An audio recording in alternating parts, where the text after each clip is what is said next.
Glenn Frey there, the heat is on. Because I'm telling you now, the heat is on for two local blokes, Tim and Jim McKenzie. And I have them here with me now because they are going to be dunked into freezing cold ice water on the 23rd of June for Newcastle's Big Freeze.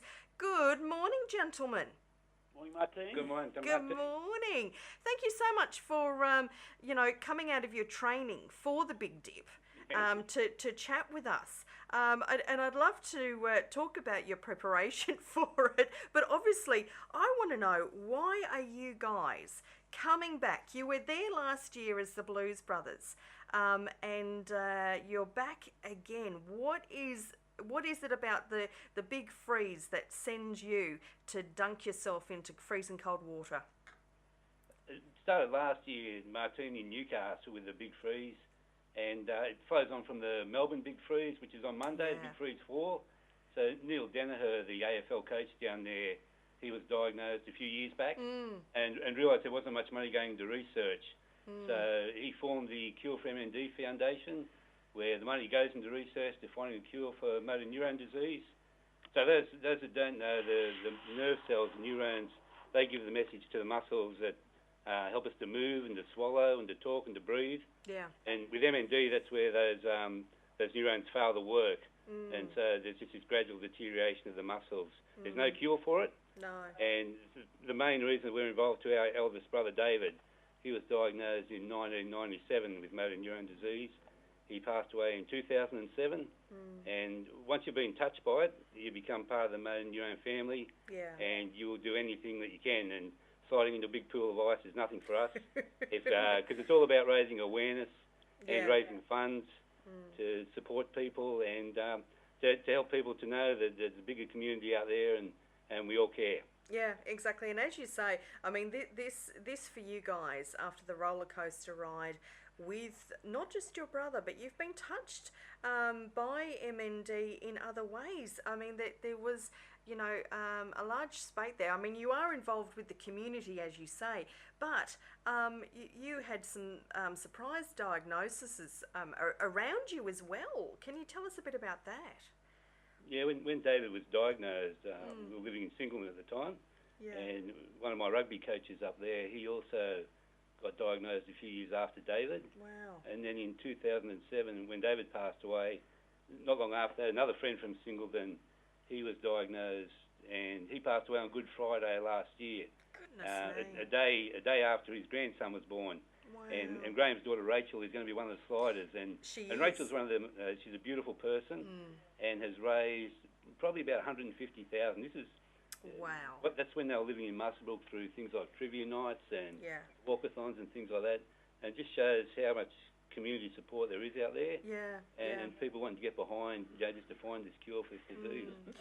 So the amazing thing for these guys that have been diagnosed with MND is very much that they are, whilst there is no cure at the moment, for them to be involved in an organisation helping to find a cure for future people who will be diagnosed is just so important for them, and it's almost like therapeutic for them to at least have a positive spin on the whole future of finding a cure for this hideous disease. Because it is hereditary as well. I mean, not all of it is hereditary, but it does run in families. And I was chatting to a group that when we got together the other night, and there are clusters of them in locations as well of diagnosis. So it's, the community is really affected by this, and it is amazing when you start talking about it, how many people are affected and how it does strike down seemingly very fit, healthy people. I mean, your brother had walked the Kokoda Trail. Yep. I mean, he was a young, happily married man with 3 children. He loved jogging. He loved all sports. How old was he when he was diagnosed? So he was diagnosed when he was 40. Wow. And he was playing cricket one day, took off for a quick run and just found his legs being very gangly and sort of collapsing on the spot. And it was just out of the blue at a cricket game that he then went through that whole process of looking at doctors and what could it be, what ruling out things. Took a process of a few months for him to sort of get and that it's a final. long process, isn't it? To get. I don't know if you heard, we had the lovely Phil Camden in, and he's what inspired me to also slide and support this cause. But he has a similar story. Young man, you know, he was happily married, kiddies, had a great career. They were doing great things in the community. He was very fit. He was a runner. And, you know, and he said, look, he thought he had an injury, and it took him a long time to sort of get that diagnosis. And then it's really striking down people who are fit and healthy, you know, amongst us, that it causes a lot of surprise. Yeah. That's one of the things that really hit home for us last year. We had the slide, and then we had a ball afterwards at West. Yeah. And we probably knew 50 to 100 people that day. Wow. But of the other people that we knew that had been touched by motor neurone disease, we knew part of their story, even though we didn't know them personally. We knew part of their story. Yeah. And as you say, you've got you know there's something wrong.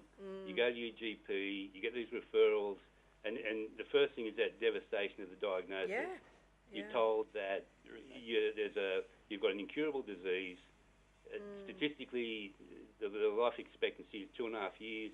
You've probably had it for a year, and so just that devastation of that, and then you've got the gradual deterioration of your muscles and all the needs that come with all that, the emotional side of it and all that. So even though we didn't know those people, and we found that again this year, you spoke about Peter Abrams, who's one of the sliders there. Yeah, his cousin was Justin Yerbury, who was on Australian Story a few months ago. That's right, yep. And 19 in the family have passed away from motor neurone disease. It's incredible. 19, he was telling. Yeah, we met with him the other day, and 19. I mean, it just blows you away that you know, some families are really affected by this. Some it's just out of the blue, and it's that worry and that concern whether you're carrying that gene or it's you know, it's a really tough gig to have to get through with this. Out of a lot of these stories, though, in speaking with Phil Camden, you know, he's done some amazing inspirational work, but I know that your brother David as well, he wrote an amazing book, absolutely inspirational. When he was unable to work any longer, he was working with you, Tim, as an accountant. That's right. Yep. Yeah. We had an accounting firm, Mackenzie & Mackenzie, and he worked for a few years after diagnosis, but then had to sort of just cut right back. Yeah. But in cutting back from day-to-day work, he did a lot of inspirational stuff. Spoke at a lot of meetings, men's groups, and wrote 2 books that were published, and his main one was called Coming to Life, which is an interesting spin on how you approach a diagnosis of MND. He originally was going to call it Thief of Dignity, but just through that process of coming to grips with the whole disease, turning the negative into a positive, and how can he use this disease to inspire and encourage others? He put to pen to paper, and that book has been a great inspiration for those who either have been diagnosed or for family supporters. Well, for anyone really going through, a disease such as this, because MND does have a lot of spin-offs and so forth, so it can affect different people in different ways. So it's really a book to get, really inspirational. And what was the other book that he published? What was that called? So he published another book, which was a book of short stories, poems and prose. Beautiful. And all those sorts of things. Yeah, some really some quirky little ones, funny ones, sad ones. A whole bunch of little short stories that he put, and that was called This Terminal Life. That was called. So it's a nice little book that he put together. You get a lot of laughs and a lot of tears. And a beautiful legacy for your friends, your family. For him to live on. In that way, in such a positive way as well, to remember him by as the inspiration that he was. So you've done well to do that. Now, last year you were the Blues Brothers. Have you had any thoughts, or you're not going to tell us? What are you going to do? Well, no, we're being a little bit boring coming back as Blues Brothers. Well, you have. Well, I think you've iconed yourself as the Blues Brothers. We'd be disappointed if you didn't. And they did make a second movie. It wasn't quite as good as the first. We're trying to keep our fundraising bar fairly high, but we're not going to drop off. So but we could have a few little There's a twist. There's a few twists. Well, there's a few twists. Now, I've put up the photos on our Facebook page promoting our chat today of your slide last year. It is hilarious. You guys, the expressions on your faces as you hit that water or as you slide down are priceless. Priceless. Totally out of control on the slide, and people appreciate how cold that water is when they have a look at those expressions. Yeah, exactly. Well, I actually love looking at that at those pictures, and you look at the crowd, or there's some photographers near the pool that you jump into, and the looks on their faces as they get splashed is enough. That's hilarious as well. I was totally stitched up last year, Martine. Yeah. Daniel Gardner from the Newcastle City AFL side, who are great supporters. This event doesn't happen without them. Yes. He let me slide down first. Originally, we were going to slide together. How are you going to do that? I mean, that's right. The problem was that Tim and I being the two full-figured sliders. I'm with you on that one. Yeah. Bit of a work health and safety issue there. So plus we could have cleared the whole ice out of the pool if we hit together. So I was nominated to go first, and then as I'm waiting in the bottom, nearly suffering from hypothermia, Daniel decides to interview Tim up the top, so I'm waiting for Tim to come down. So. And you had to wait down the bottom. I'm really concerned I'm going to veer off and fall off the slide before I actually get into the pool. Nah, that won't happen. It's not going to happen. What you need to be more concerned about, Martine, is that at the committee meeting the other day, it was decided if people don't quite get to the money to be raised, what you have to do is you have to wait in the pool down the bottom while Tim sings Daryl Braithwaite's Horses to you. I said my goodness, I better get my donations up quick. Get them up. Get them up quick. Now, how can people donate, support, participate, guys? How can people get involved in fighting MND? Well, firstly, the newcastlefreeze.com. Yeah. You can go to that, www.newcastlefreeze.com. Yeah. You'll see the sliders there. If a slider's name isn't there, there's a bit of a search button there. And look, all your listeners, get on Martine's page there. I need all the support I can get. Get on there. And read the stories. Look, I reckon there's a conspiracy against me. I think that they want me to be the lowest fundraiser so that I'm going to be the one in the pool for the longest. waiting, and I'll be a frozen statue by the time I'll be catching you, Tim and Jim, I tell you what. Our goal, Martine, was to come last. Was it? Very generous friends and family and workmates. Very generous, yeah. And so if we thought if we come last, well then there's at least $200,000 going to fight for MND. People are so amazingly generous. It blows me away how generous people are. But I often say, and you guys being accountants, well, Tim being an accountant, Tim, is it correct that if you personally and as a business you donate, these are tax deductible? Definitely tax deductible. So it's a registered deductible gift charity, and so you'll definitely get a tax break. And that's coming up soon too. So it's coming up around the corner, and I tell you what, I'd rather the ATO do. We need to pay our taxes, but if I'm wanting to toss up where it goes, I'm fighting MND all the way. That's absolutely. That's where I'd love the money to go.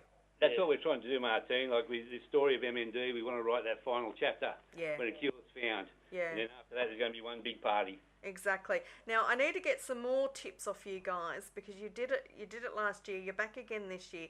Tips for the rest of us sliders. How are you preparing for this?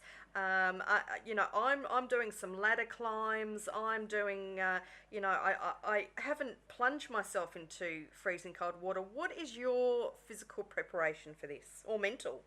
Well, for me, I'm going with the ice baths, and lots of cold showers. The gradual, slow down.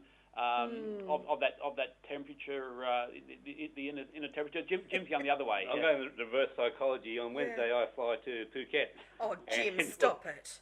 And the temperature there is between 28 and 30 degrees, the maximum, the minimum. with rain every day, and so I'll be coming back on the Thursday before the big freeze. And Well, I tell you what, the shock on your face will be priceless. You'll be going from a warm bath to freezing cold hypothermia. And I know that St John's will be there with their defibrillators just in case. We've got the fire brigade there. We'll be there. Peter Abrahams is a fireman. Yes. We have Newcastle's leading heart surgeon there, Martine. Exactly. One of the fighters. Suki, I can't wait for him to be there. And I'm hoping that the... He's going last, Martine. He's going last, is he? Yeah. In case one of us needs any help. I love it. That's the best way to do it. And I'm hoping that the firefighting guys will help me out of the pool afterwards. So I'm sure they will. I've got my tips on that. Listen, Jim and Tim, it has been wonderful chatting to you. You're absolutely inspirational. You know, we love your work and what you're doing. You know, you're making what has been, you know, a very, very frightening, chaotic and sad time of your life, and it was a huge period of your life, and it's still ongoing. Yep. And you're putting a positive spin on it, which your brother David did brilliantly. Yeah, Did absolutely brilliantly with his books, and you're carrying on that legacy, and also helping you know, people go through this journey, and also for people who are in time diagnosed. And as we've said, it can hit anyone anytime. It seems to be in families, it seems to be in locations, it seems to, you know, there doesn't seem to be a rhyme or a reason, and then there is a bit of a rhyme or a reason. So this isn't a great disease, but we need to find a cure ASAP. absolutely. Yeah, so we need to get down to the website, Newcastle Big Freeze 2018, and we need to get down there on 23rd of June, Saturday. It's at Newcastle Sports Ground. Number one sports Number ground one. there in Parry Street there. Yeah. So it'll be just before first grade kick-off for the AFL, the Newcastle City AFL side, Yes. around about 3 o'clock. 3 o'clock, that's fantastic. And we've got FM 97.3 down there broadcasting live, and hopefully, probably before I do the slide, I'll be interviewing people, but I don't know how well I'll be doing after the slide. I think I'll need a warm bath somewhere. Not real good if Tim's singing horses, I won't be, guarantee that. I won't be singing horses there. Look, I'm going to play for you guys Kung Fu Fighting, because we are going to be fighting MND in 2 weeks' time. Get ready for it. Very appropriate. Thanks, guys. Thanks, Martine. Bye. Bye. Oh,